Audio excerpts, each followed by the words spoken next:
A bright JAMB result, a proud parent, a 14-year-old already packing for university. In Nigeria, academic excellence is celebrated, but at what cost? Now, for decades, the race to get ahead has pushed children through school faster than their minds or their emotions can keep up. Now, the federal government has said 16 is the minimum age for university admission. But this policy shift has sparked deep questions. As expected, are we protecting young people from premature independence or holding back those who are genuinely ready? Is age just a number or a market of mentality, emotional maturity as well? Today on Fafanuwa Africa, we will be looking at the pressure, the politics and the purpose of tertiary education in Nigeria when it comes to university life. How young is too young? My name is Blessings Mosugu and I will be championing this conversation. So sit back, relax and get ready for 1 hour of blissful conversations.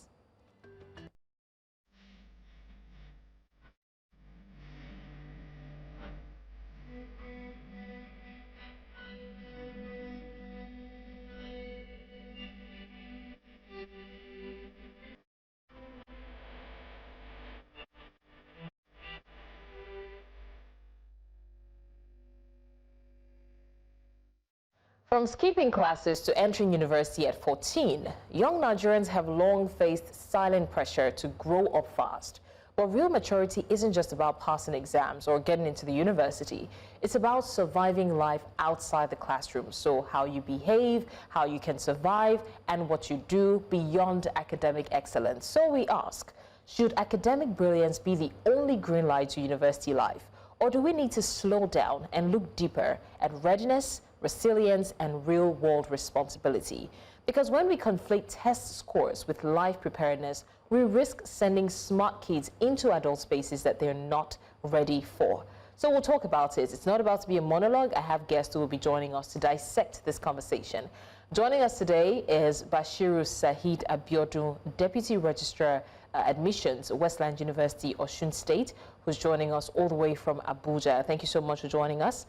We also have Faith Ayotunde-Ogunsina, the lecturer, a PhD student, Department of Biochemistry, LAUTECH, joining us from Ogbomoso in Oyo State. And also joining us is another Faith Adedoyin-Akinwale, mathematician, PhD student, Department of Mathematics, University of Lagos, also joining us from Lagos, Nigeria. Thank you so much, gentlemen, for being here to be a part of this conversation. It's an honor. All right. Thank you. Good afternoon. Good afternoon to you too. All right, let's go straight to it. Bashiru, I'll be starting off with you, and then I'll find a way to. So for both faiths, I will just stick with the surname so that you know who I'm talking to.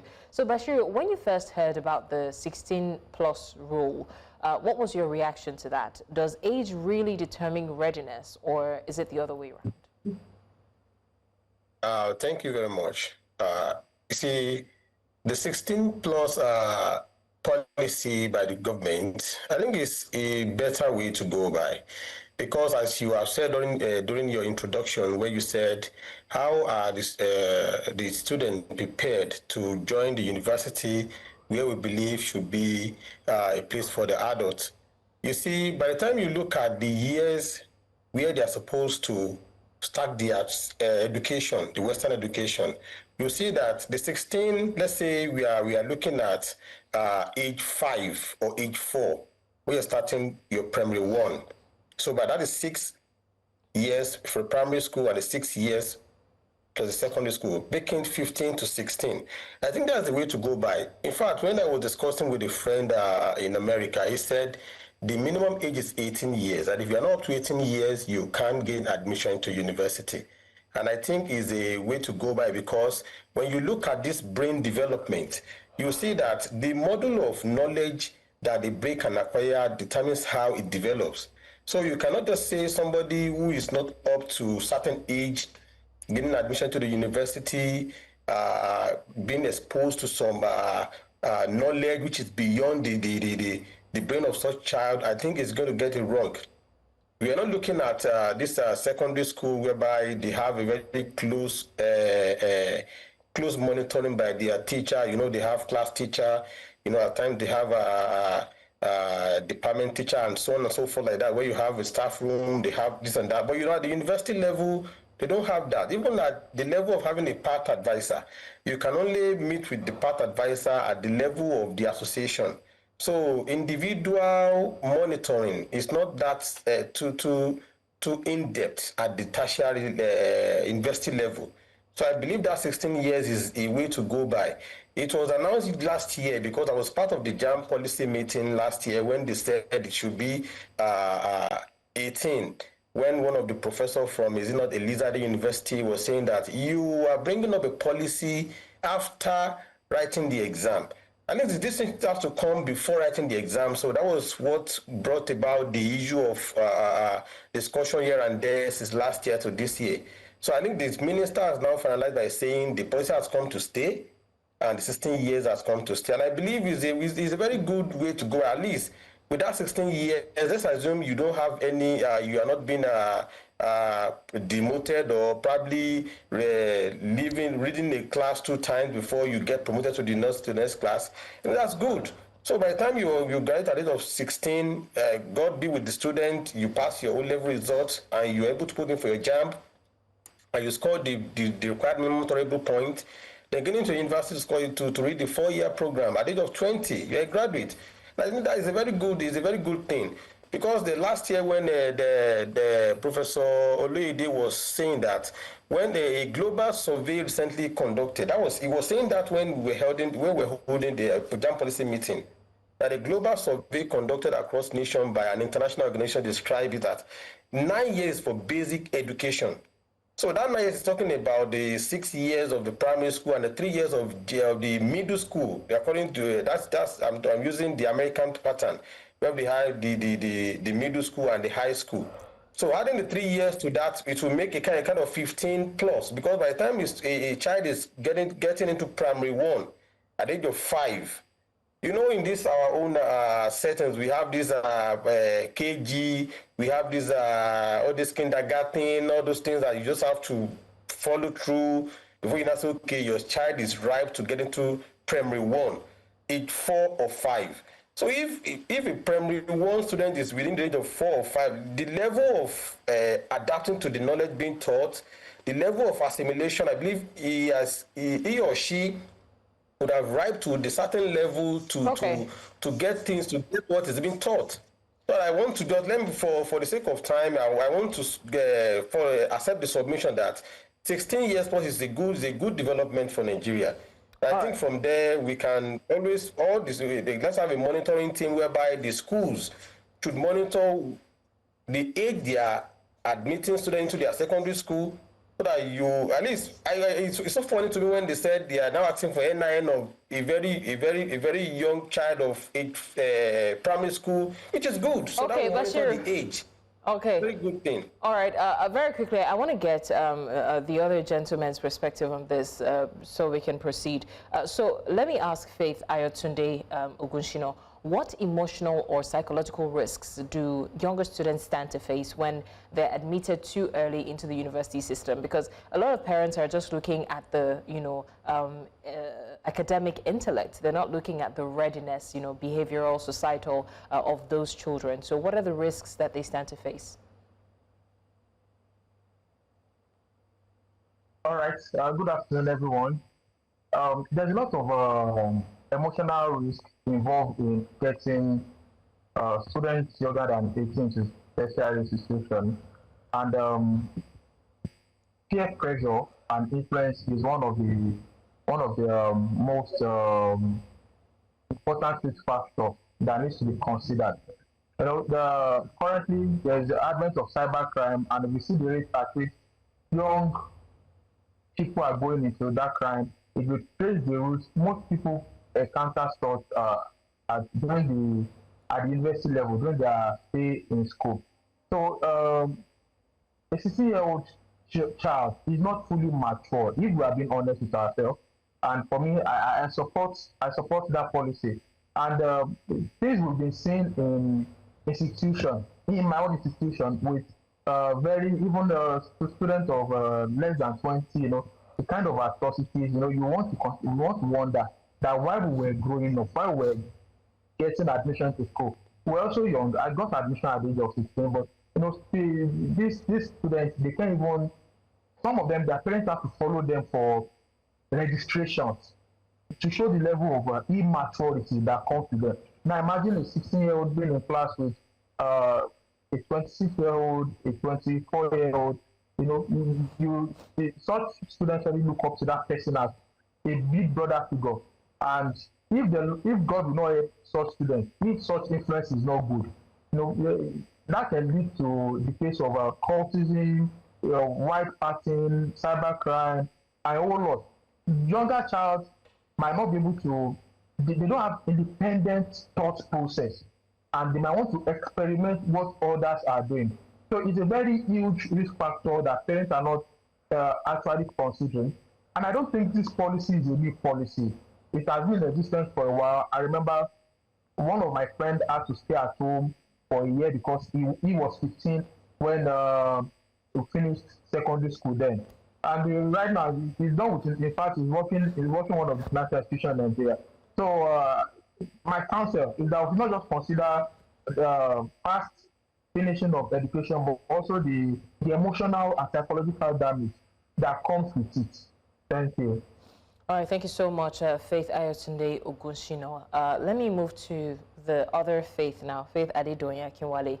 Why do you think that parents especially are so eager for their children to go through school as quickly as possible, even at the cost of maturity? All right, thank you. Two things is actually coming to my mind, and I would say that currently, I think I did a survey, not that I did it unconsciously anyway, that looking at the set of secondary school students that are leaving or that are graduating secondary school now, the way their appearance look like, they are so huge to the point that I was always scared that are these people secondary school graduates, and you ask their age, it's looking like they say, okay, I'm 14 years old, I'm 15, I am 16. So I feel one of the reasons the parents feel like, okay, there's no big deal. They are looking at their sizes. That, okay, I think she's matured enough. They're using size to determine their maturity. That's number one. Then number two, I think competition too is another key thing. Oh, my friend's daughter is now in 100 level or 200 level in university. You too, you can also do it. So the pressure from there is like, okay, my own friend's daughter is doing this, you too, you should do this. I want you to quickly graduate on time as well. So those are the two things I feel parents are looking into that is making them, okay, my children can go, irrespective of the age, you can go, you can start your school, and they're not even looking at, okay, what is the psychological or the emotional damage behind it. So that's just the two things I think I can mention on behalf of that. Thank you. All right, thank you so much for that. Let me come back to Bashiru now. Is there such a thing as too small for your age? Because that's another language that we hear here in Nigeria. Does brilliance need to be balanced with emotional development, or there is such a thing as being too small for one's age? There's something like being too small. You see, considering the era, the world which we are now, which is technologically driven, compared to our professors of the yesteryears, where they had to travel down to a library to look for books. Though it's happening now, but at least even if you want to log into a world library, log into all those where you can get books, can do that while staying down at the comfort of your zone. So I don't think there's anything like being too small. But we have to be guided, because by the time, just like the doctor said the other time, you have to guide some teenagers. Let's use the word, because by the time they are saying they assume peers in the class who they see as big brother. This issue of inferiority complex might just come setting by saying, I cannot just go before this person because it's looking at how big or broad or probably the age. At times it might not even be the age, but you'll be looking at this one is even bigger than me. So if we are looking at the context of the size, somebody might be small and you'll be having age on him, and you'll be saying, okay, I thought this person is just below a certain age.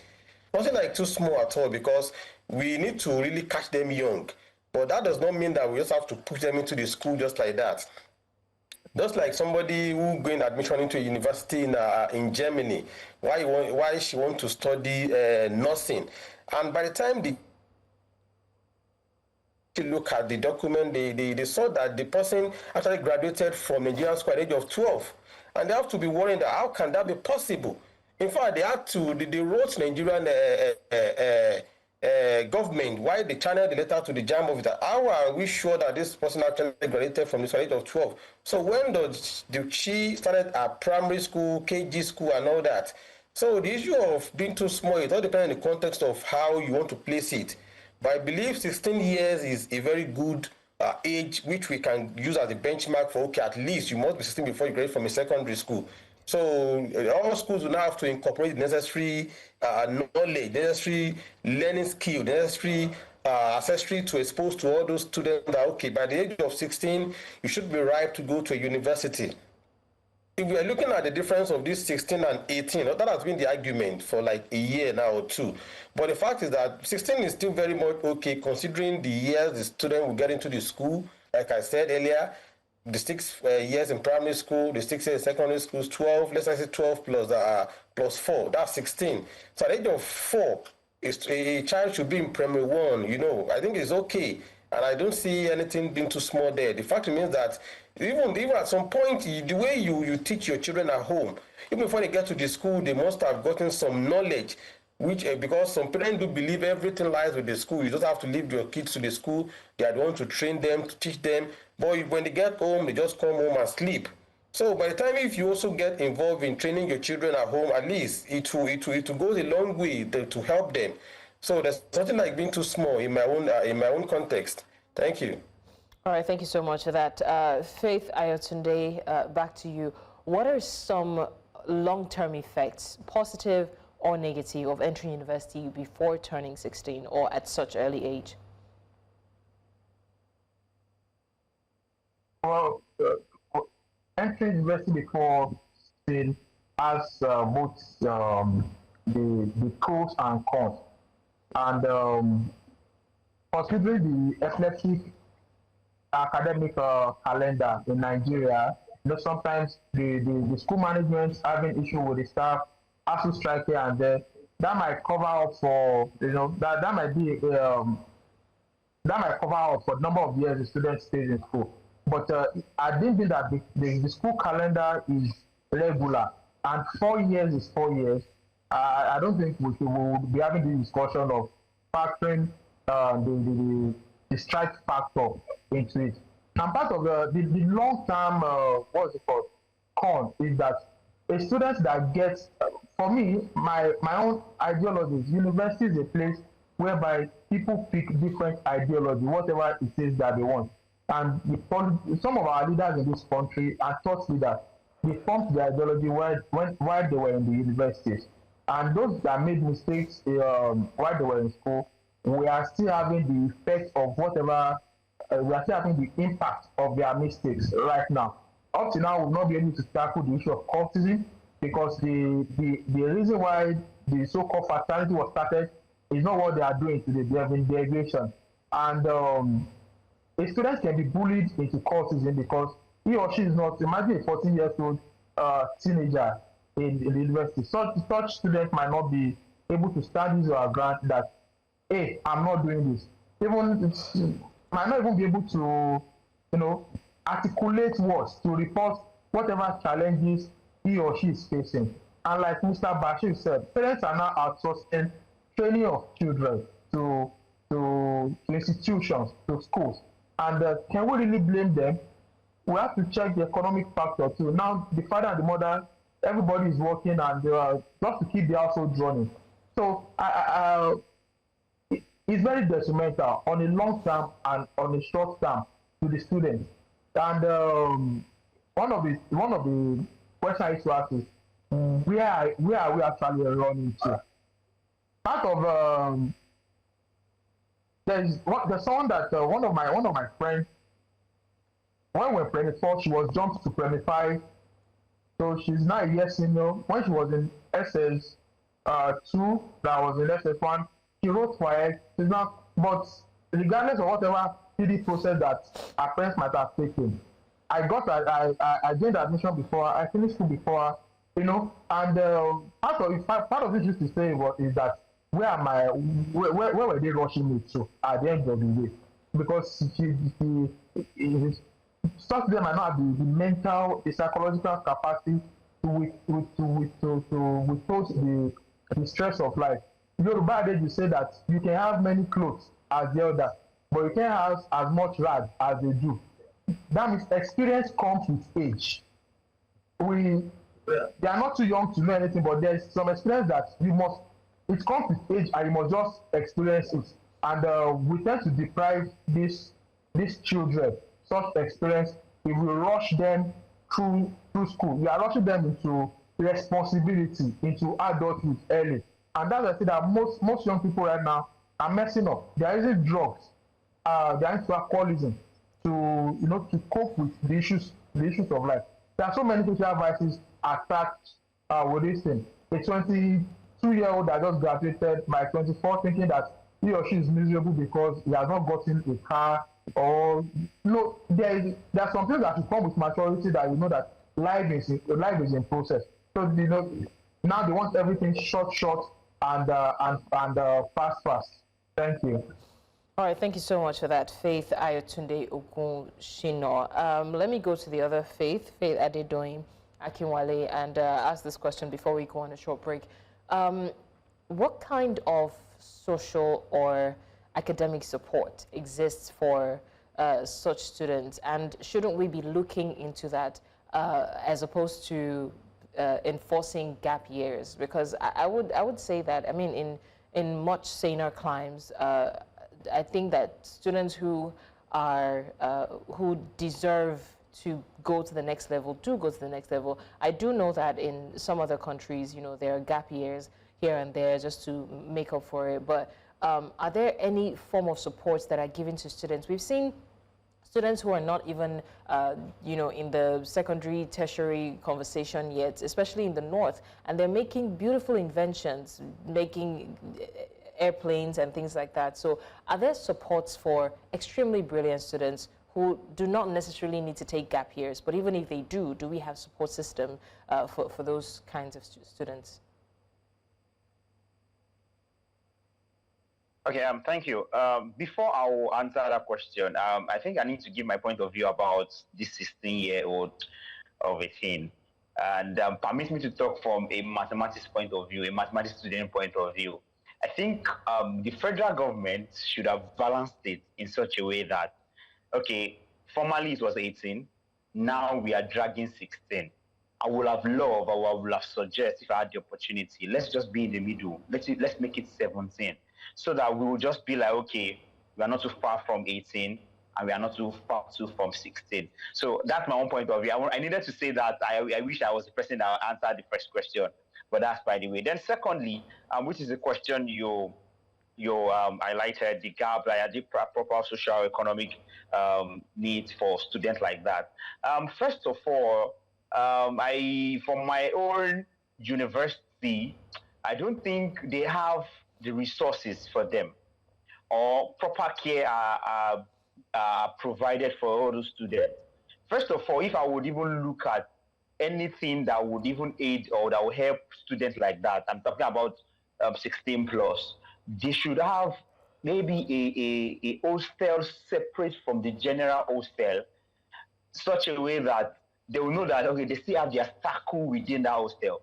Like I think Mr. Faith has said before, he said that there are sometimes that you see students bullying one student or the other to do what they are not supposed to do.